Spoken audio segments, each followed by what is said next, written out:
Hata wakati huo tulikuja 2024 hatukukuwa na serikali ya broad based. Ni kweli ama si kweli?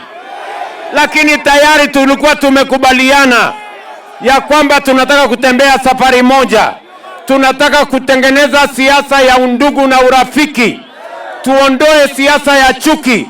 Tuondoe siasa ya ukabila. Tuondoe siasa ya ubaguzi. Kenya tuunganishe iwe Kenya moja.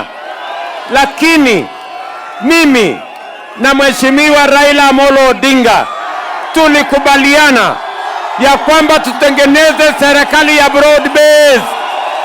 Serikali ya broad based ya kuunganisha Wakenya wote na kuondoa ukabila na kuondoa ubaguzi.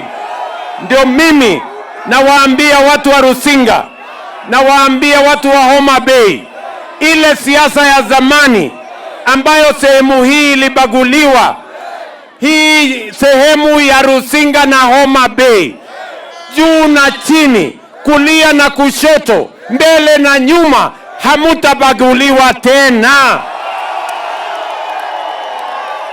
Nyinyi munanielewa? Munanielewa jameni? Munasema tuungane, tushirikiane, tufanye kazi kwa pamoja, tuondoe ukabila, tuondoe chuki, tuondoe ubaguzi, Kenya iungane iwe moja. Rusinga, munasema tuungane ama tutengane? Munasema tuungane ama tutengane? Wangapi wanasema tuungane jameni? Wangapi wanasema tuungane? Rusinga hoye!